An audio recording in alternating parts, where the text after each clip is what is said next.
Eddie Pape.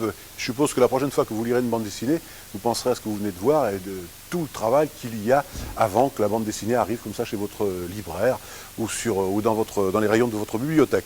Aujourd'hui, vous nous avez appelé, surtout les jeunes entre 15 et 25 ans, en disant « Je sais qu'hier, vous avez fait gagner des places pour aller voir Les Visiteurs 2 et nous, on n'en a pas gagné. » Eh bien, vous avez de la chance puisque France Télécom qui organise cette journée, c'est mercredi prochain, le 11 février, à Périgueux, au cinéma de Périgueux, à 17h, une projection privée des Visiteurs 2, eh bien, France Télécom nous a donné encore quelques places de plus. Je vous rappelle d'ailleurs que le jour de la diffusion, le 11, au cinéma de Périgueux, à 17h, il y aura également 10 tatous à gagner. Vous savez, ces petits appareils, on vous laisse un message pour que vous puissiez rappeler un correspondant éventuel. Donc, si vous voulez des places pour aller voir, si vous avez entre 15 et 25 ans de préférence quand même, hein, des places pour aller voir Les Visiteurs 2, mercredi prochain, mercredi 11 à 17h au cinéma de Périgueux, place offerte par France Télécom, eh bien c'est simple, vous nous téléphonez tout de suite au 05 53 31 60 00, 05 53 31 60 00, vous donnez votre nom, votre adresse, votre code postal et vous recevrez très très rapidement votre place. Alors soyez un petit peu patient parce que vous vous bousculez un petit peu au standard.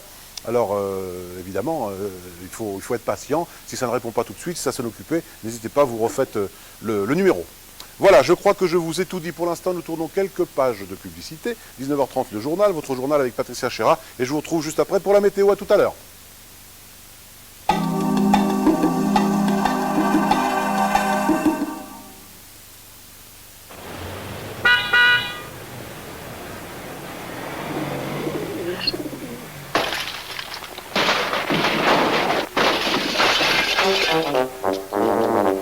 Autosur, pour être sûr de sa voiture.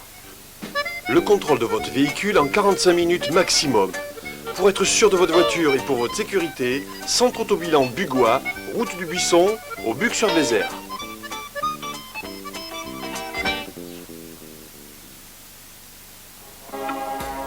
Après liquidation et sur autorisation de justice, il sera procédé à la vente d'un stock de vêtements de cuir hommes-femmes et de tapis d'Orient et de Chine. Des remises à la caisse sur les prix affichés sur chaque article à 40 et 50%. La vente aura lieu dans les locaux de la cuirerie à Roufiac de Carlu les vendredis 6, samedi 7, dimanche 8 et lundi 9 février de 14h à 19h.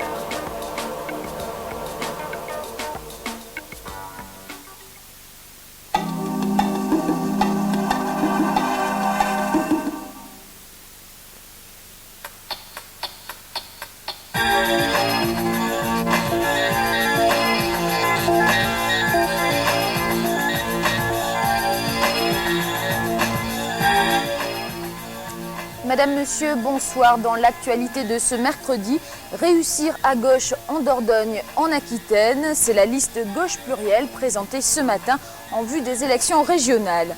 35 heures, les artisans du bâtiment au pied du mur, la CAPEB rejette en bloc les propositions du projet de loi, ils l'ont redit ce matin. Social, l'État et le département viennent de signer le schéma départemental en faveur des personnes handicapées, un document qui précise les priorités pour les 5 années à venir. Des plumes, des gambettes, du strass et des paillettes, la revue 98 de Bergerac s'annonce haute en couleurs. Elle débute samedi soir au Centre culturel de Bergerac. Vous en découvrirez en avant-première un aperçu en fin d'édition. Météo, il doit faire beau demain. Attention aux plaques de verglas le matin. Mais tout d'abord, 5 ans de prison, 3 fermes, 2 avec sursis, c'est la peine prononcée à l'encontre d'un CRS périgourdin cet après-midi au tribunal correctionnel de Périgueux. Âgé de 43 ans, ce père de famille de 4 enfants était poursuivi pour atteinte sexuelle sur mineur de moins de 15 ans. La victime n'était autre que sa propre fille. Les faits remontent à l'an passé. Il était placé en détention depuis le mois d'août. Élection, on connaissait déjà les 3 candidats du Parti communiste pour la gauche plurielle en vue des régionales et depuis ce matin, les 9 autres candidats qui la composent ont été connus. 7 représentants du PS, 3 PC et 2 MDC défendront l'union de la gauche baptisée pour l'occasion. Le socialiste et tête de liste Christian Desfarges est le seul sortant. Suivent Jean-Paul Salon, PC, et Annie Hoth-Chalbos, PS. En 4e position, on retrouve le socialiste Michel Moirand devant Mireille Volpato pour le PC. Emmanuel Espagnol pour le Mouvement des Citoyens occupe la 5e place devant Jacques Cabanel et Bernard Vauriac pour tous les deux socialistes. Enfin, aux 3 dernières places, on retrouve dans l'ordre Jacqueline Roujon, PS, Arnaud Leguet, NDC et Jean-Pierre Roussary, PS. Une liste rajeunie, féminisée et dénotabilisée. On y trouve 4 femmes et surprise, après 22 ans de présence sur les listes des régionales, Bernard Cazot, le président PS du Conseil général, est absent cette année pour éviter le cumul des mandats. La présentation des candidats ce matin a été l'occasion d'un appel au pied au vert et au parti radical de gauche qui se sont retirés faute d'occuper les positions éligibles. Toutefois, la liste reste ouverte jusqu'à la date de son dépôt, comme l'a expliqué Christian Desfarges à Luc Michel. Moi, j'ai dit ce matin que cette liste, en l'état, pouvait être améliorée dès lors qu'on pouvait parler avec les 2 formations qui ne sont pas présentes sur cette liste, qui ne nous ont pas rejoints pour l'instant. Je crois qu'il faut qu'on se rencontre.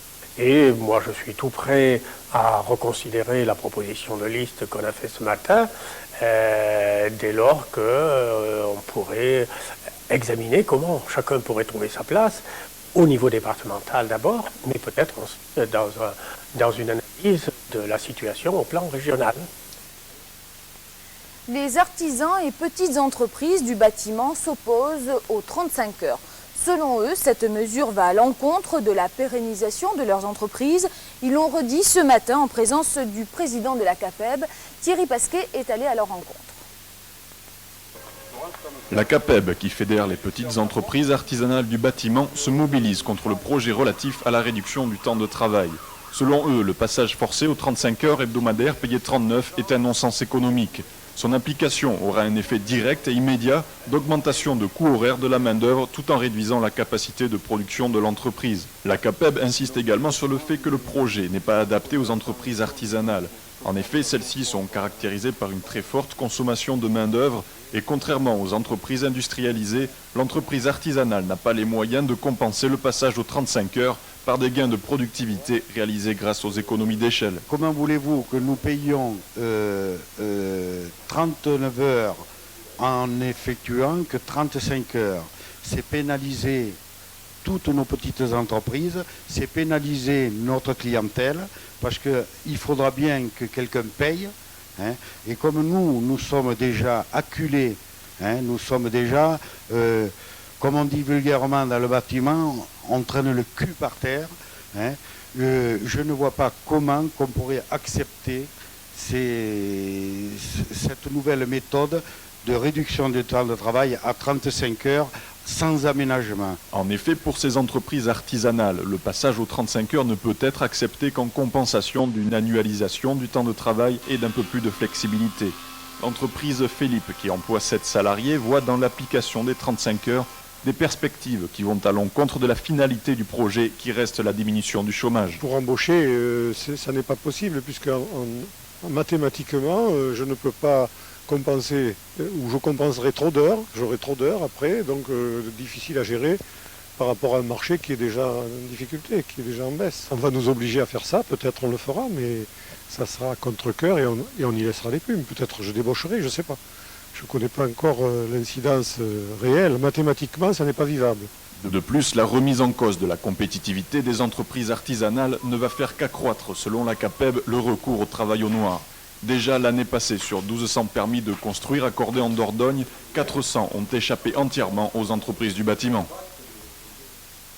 BTP toujours côté formation cette fois-ci, 29 millions de francs. C'est ce qu'aura coûté le nouveau centre de formation des apprentis du BTP, inauguré lundi après-midi à Périgueux. Le partenariat entre la profession du BTP, l'État, la région et la ville de Périgueux, qui a mis gratuitement le terrain à disposition, permet aux jeunes de suivre une formation diplômante et qualifiante dans des locaux ultramodernes. Thierry Pasquet.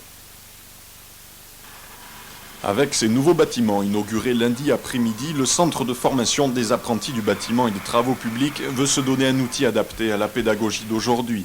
Les 374 stagiaires inscrits cette année y suivent un enseignement par alternance. Une semaine au CFA pour la partie théorique et 3 semaines en entreprise de façon à ce que le jeune apprenne les gestes du métier sur le terrain dans un secteur d'activité qui reste encore très exposé. Le BTP évolue de façon normale, dans une conjoncture difficile pour lui, mais où le renouvellement des personnels qui partent à la retraite nécessite des jeunes bien formés, de façon à pouvoir être les ouvriers des entreprises qui en ont absolument besoin, tout au moins en termes de qualité de formation.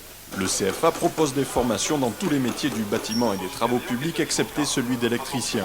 Des formations subordonnées à la signature d'un contrat de travail de type particulier, le contrat d'apprentissage. Ainsi, l'employeur s'engage à assurer la formation professionnelle du jeune travailleur, tout en lui versant un salaire allant de 25 à 78% du SMIC selon l'âge et l'ancienneté. L'expérience acquise au sein de l'entreprise permet d'ouvrir aux jeunes des perspectives d'emploi une fois la formation effectuée. À l'issue de cette formation, 80% de nos jeunes restent dans l'entreprise qui les a formés. Donc ils sont, en rentrant en apprentissage, d'avoir un emploi à la sortie de leur CAP ou de leur brevet professionnel.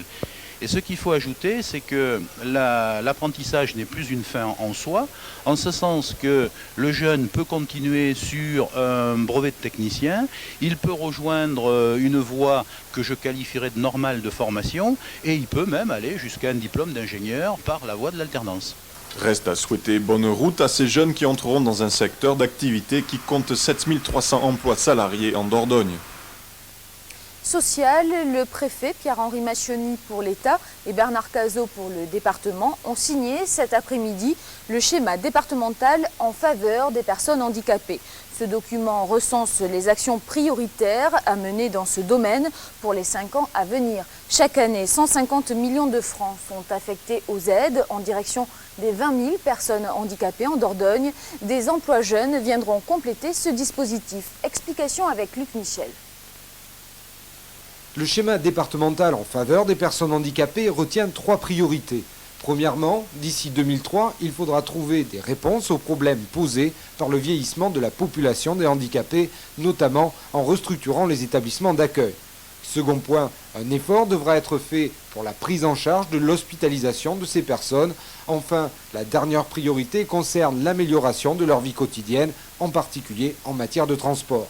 En insertion, qui est un gros problème, parce que ce qu'on a détecté, c'est que par exemple des personnes, il y a un employeur potentiel, je ne sais pas, au nord du département, et la personne handicapée qui sollicite cet emploi sera placée dans le sud. Donc effectivement, elle n'a pas de moyen de locomotion pour rejoindre son travail. Donc c'est un gros problème. Là encore, des négociations seront entreprises, peut-être des conventions aussi avec les transports existants.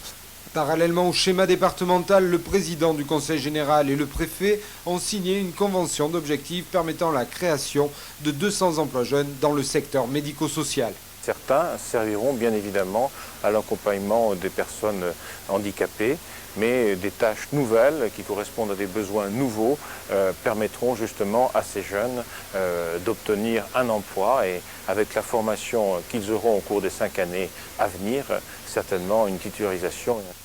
Reste maintenant à ces établissements qui vont les accueillir à définir le contenu de ces emplois.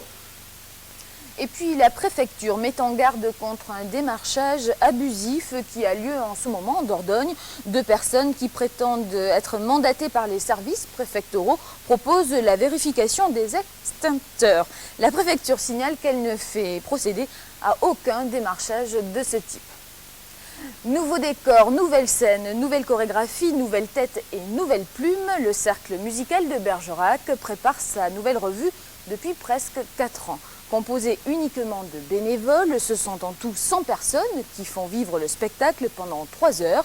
Unique revue amateur en France. Thierry Pasquet a assisté dimanche à l'ultime répétition et vous en livre en avant-première un aperçu.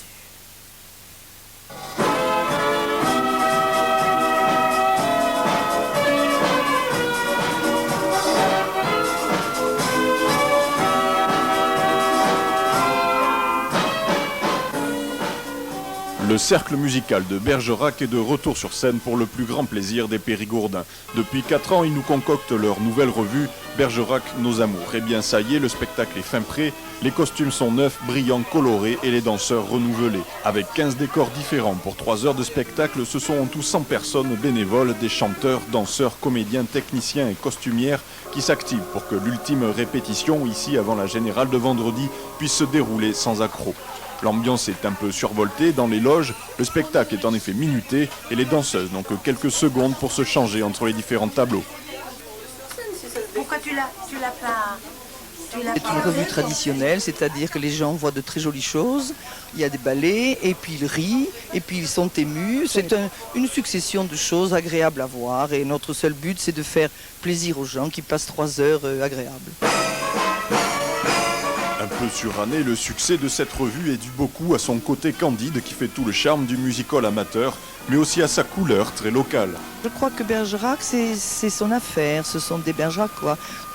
Sur la scène, on reconnaît la petite fille de la boulangère, le commerçant, la jeune femme qui est derrière la caisse à la caisse d'épargne. C'est Bergeracois. Et les gens sont... Puis c'est en direct, on n'a pas de playback, hein, on joue franc jeu. Si on est enrhumé, on chante moins bien. L'orchestre est épatant aussi. Il y a un très bon orchestre de 8 musiciens sous la houlette de Dick Major, qui est l'orchestrateur. Et il est certain que maintenant, dans les salles, de moins en moins, ce sont des bandes. Donc nous, c'est pas de la conserve, voilà. En effet, en dehors des problèmes de micro et quelques hésitations dans le texte, ils ont promis que les 40 représentations prévues jusqu'à fin mars confirmeront le succès de l'unique revue française amateur.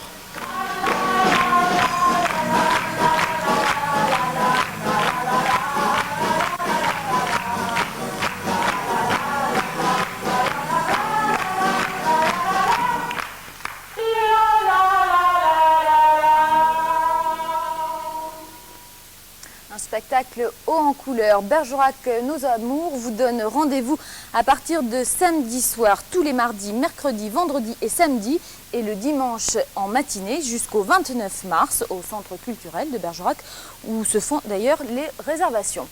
Notre journal est terminé. Merci de votre fidélité. Dans un instant, Alain Graville vous donne rendez-vous avec le programme cinéma des salles du département.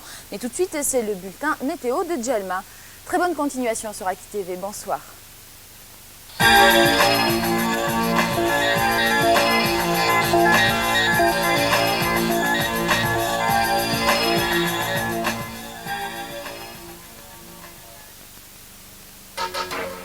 Pour le meilleur du mobilier et de la décoration intérieure, Palais de l'Ameublement à Périgueux. À l'occasion des soldes, le Palais de l'Ameublement vous offre la météo.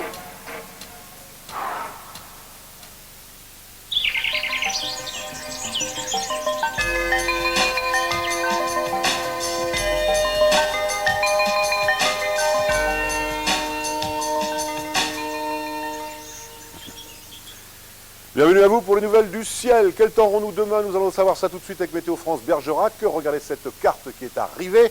Eh bien, demain matin, les brumes et les bancs de brouillard seront parfois tenaces dans certaines vallées jusqu'en mi-journée. Ils seront localement givrants au lever du jour, avec même quelques plaques de glace sur les routes humides. Attention, attention. -2, -3. L'après-midi, vous allez voir la carte comme elle est belle. Le ciel sera clair, peu nuageux, par nuages fins et très élevés. Temps doux pour la saison, avec un petit vent de nord-est faible et des 7, 8, 9 degrés, voire 10 même sur la Dordogne. Les numéros de Météo France Bergerac 3615 comme météo, 08 36 68 02 24.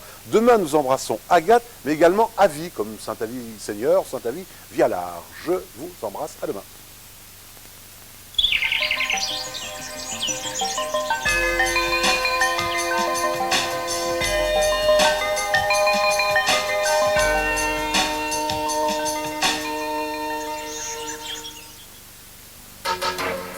Pour le meilleur du mobilier et de la décoration intérieure, à l'occasion des soldes, le Palais de l'Ameublement, rue Gambetta à Périgueux, vous a offert la météo.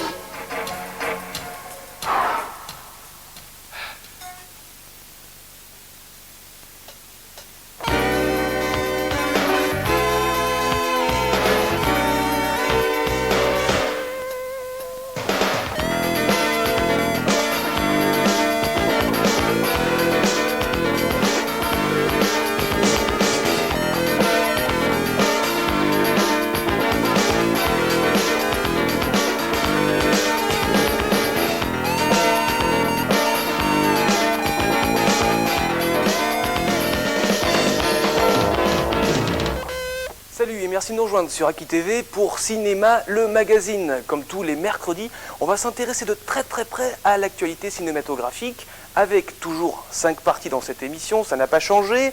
La présentation tout d'abord de 2 films, Cette semaine, un grand cri d'amour. Et puis on va vous reparler également de Titanic, puisque c'est un film qui fait un véritable carton.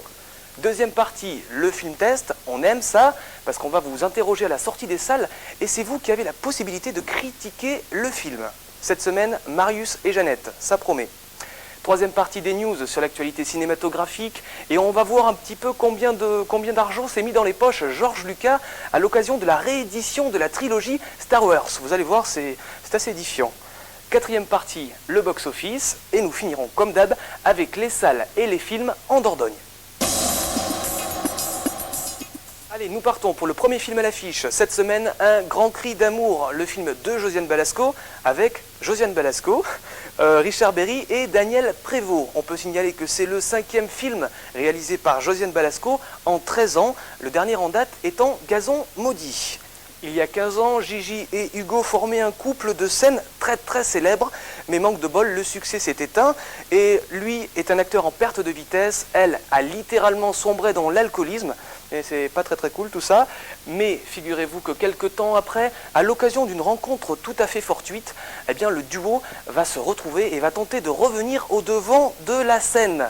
La critique a formulé: il me semble que Josiane Balasco s'est plutôt fait plaisir à elle qu'à un véritable public de cinéphiles. Qu'à cela ne tienne, on peut tout de même admirer les bonnes prestations de Daniel Prévost et bien sûr le duo Balasco-Berry qui est tout de même pas mal. Voici la bande-annonce. On va créer un événement médiatique, André, avant même que la pièce soit jouée. Gigi Ortega comme vedette, excuse-moi. Ça fait 6 ans qu'elle n'a pas travaillé. Hugo Martial, la star, c'est fini.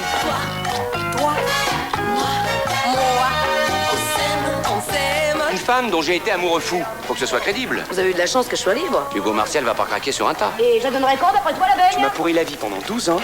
Et j'ai pas l'intention de te laisser recommencer. Et toi tu me l'as pas pourri la vie? Va chier! Ah non mais attends, si on va par là, moi j'y mets mon poing dans la gueule.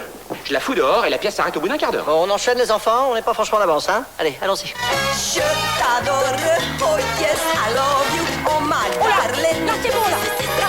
Je t'explique. Là, tu la regardes vraiment. C'est magique. C'est grotesque. Hein. Faut reconnaître que je fais moins bien les pipes que Cynthia Le Henry. Et qu'il y a pour photo, c'est le Molière de la turlute.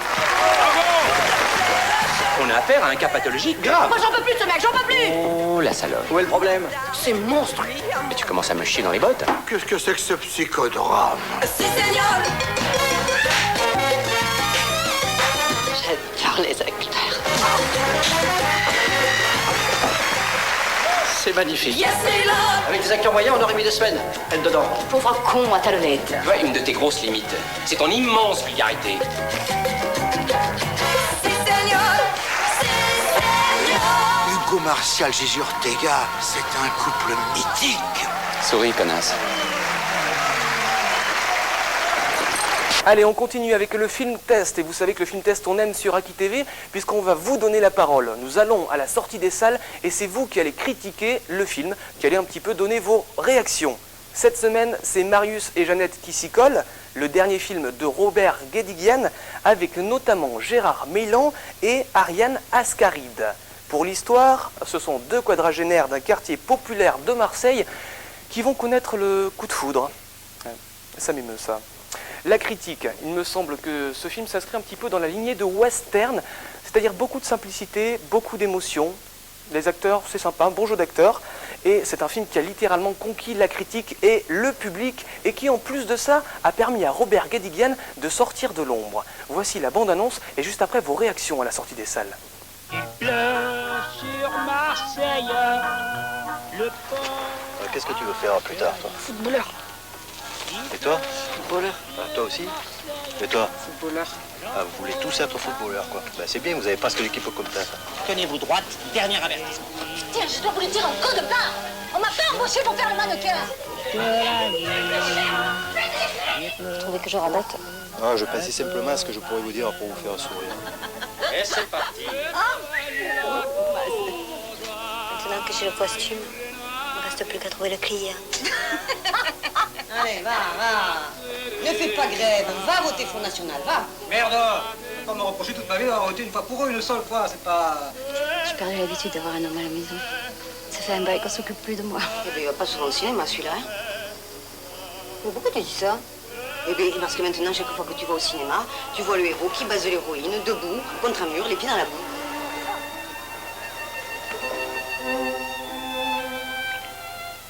Tu sais quoi, Dédé? Ce type, il a plus assez de musique dans le cœur pour faire danser sa vie. Merde, Justin, merde.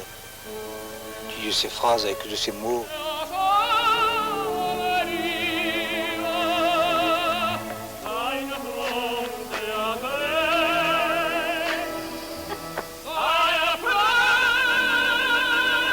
Vous étiez allé le voir pourquoi, vous, le film, au départ? Pour la nature. Pour la nature. Pour la nature, pour ce que vous voyez dans la campagne. Et vous n'avez pas été déçu? Ah, très bien. C'est à refaire. Ok. Qu'est-ce qui vous a plu dans ce film? Tout? Côté naturel. Ouais. C'était des décors tout à fait simples. Ouais. Réuniques. Ouais. Ouais. C'est un film donc sur la nature, quoi. Oui. D'accord. Un film nature. Et au départ, vous étiez allé le voir pour la nature? Non, je y suis allée parce qu'on m'avait dit qu'il était bien, que c'était bien, c'était divertissant et puis il y a des choses très profondes là aussi. Vous avez bien aimé? Oui, mais ça hurle trop. Ça hurle trop? Ah. C'est-à-dire? Ça crie trop. Ça crie trop? D'accord. C'est une question d'installation. C'est pas dans, ouais. Non, mais sinon le film lui-même, vous avez aimé? Oui. Le film par lui-même, oui, il est très bien. Ouais. Il est très bien. Et pourquoi vous êtes allé le voir? C'est très bien, puis c'est très vivant et c'est très vrai tout ça.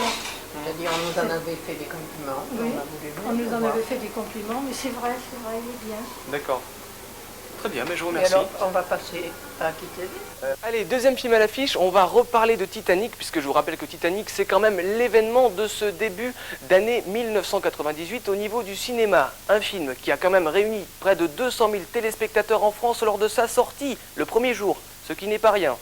Nous avons deux acteurs, ce sont Kate Winslet et Leonardo DiCaprio.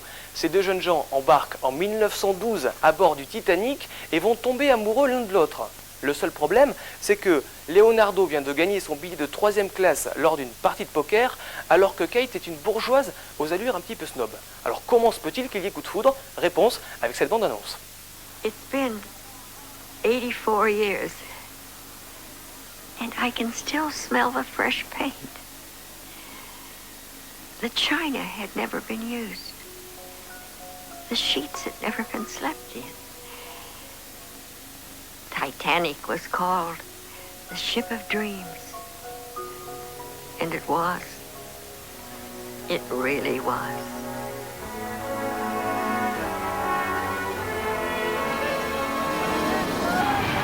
You know somebody? Of course not, that's not the point. Goodbye, I'll miss you! Goodbye! I will never forget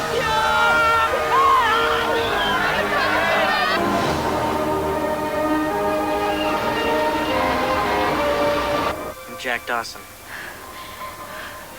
Will's the big hitter. I have to get you to write that one down. Come on.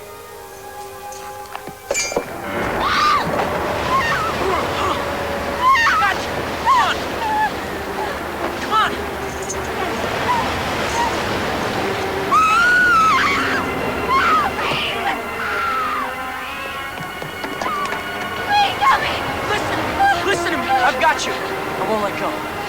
Now pull yourself up, come on! Bien, allez, pour cette troisième partie, on va s'intéresser au cinéma, à l'actualité cinématographique, avec des news notamment de George Lucas. On a fait un petit peu le point sur les recettes de la réédition de la trilogie Star Wars. Et attention, les chiffres sont édifiants. Donc, on a encaissé 317 566 394 millions de dollars, ce qui nous fait, bougez pas, j'arrive, ce qui nous fait donc, ce qui nous fait tout de même 1,7 milliard de francs. C'est quand même énorme. À mon avis, il n'aura pas besoin d'assurance vie quand même, hein, George Lucas. Toujours des news avec l'événement de ce mois de février, ça approche à grands pas, c'est la sortie du film Les Visiteurs 2. Ok, ça va sortir le 11 février, on retrouve Jacouille la Fripouille, donc Christian Clavier, également Jean Reno. Seule petite nouveauté, c'est Muriel Robin qui va remplacer Valérie Lemercier. Un film dont je vous parlerai plus longuement la semaine prochaine avec la bande-annonce, mais voici tout de même un petit extrait pour vous mettre en appétit.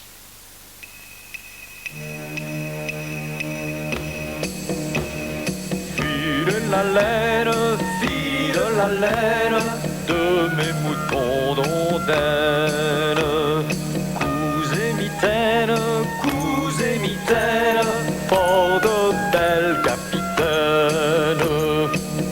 Des quenouilles et quenouillettes, allumez chandelettes. Pistaillez freloques et bandelettes, biscottes amourettes.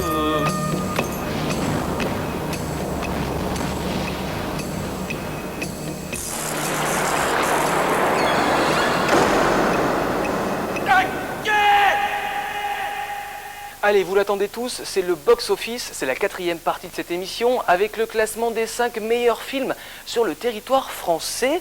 Nous retrouvons en premier, ça ne vous étonnera pas, Titanic, le dernier film de James Cameron, qui cartonne toujours autant. Je vous invite à aller le voir en courant si vous ne l'avez pas déjà fait.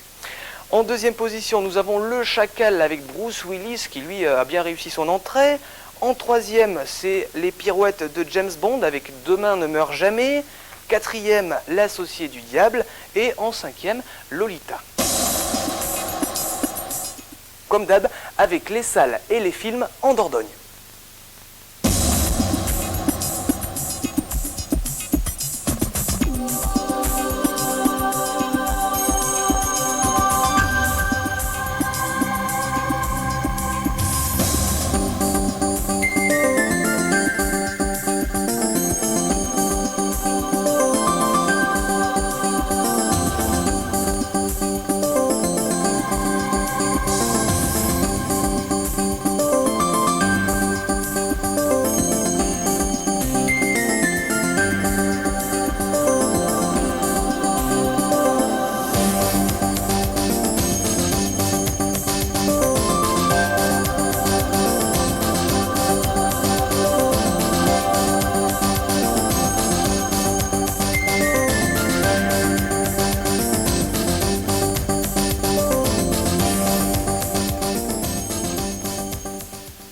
Bien, c'est la fin de cette émission. Ne pleurez pas, on se retrouve à la même heure mercredi prochain avec en plus, je vous passerai la bande-annonce des Visiteurs 2. C'est génial, c'est cool. Amusez-vous bien sur Aki TV. Ciao.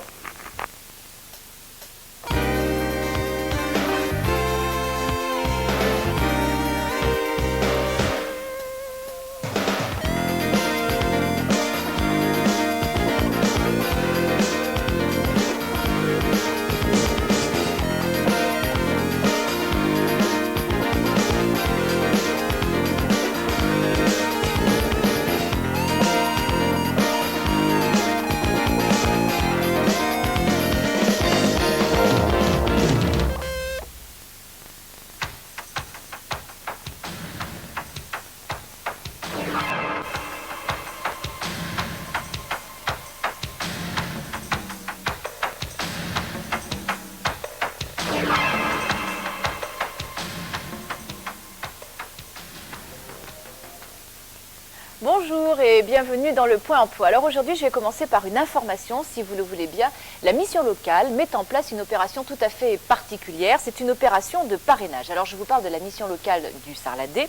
Chaque jeune va pouvoir rencontrer un parrain qui sera dans une des professions qu'il aura éventuellement choisi d'exercer un jour. Et ce parrain lui donnera tous les renseignements nécessaires sur cette profession, l'aidera éventuellement dans ses recherches, dans son orientation, et lui donnera des éléments qui lui permettront d'avoir une vue plus précise du métier en question et surtout peut-être des pistes de travail. Alors si vous êtes intéressé par cette opération de parrainage à la mission locale de Sarlat, par des parrains qui prendront en charge des jeunes, sachez qu'il faut appeler très rapidement le 05 53 31 56 00 05 53 31 56 00.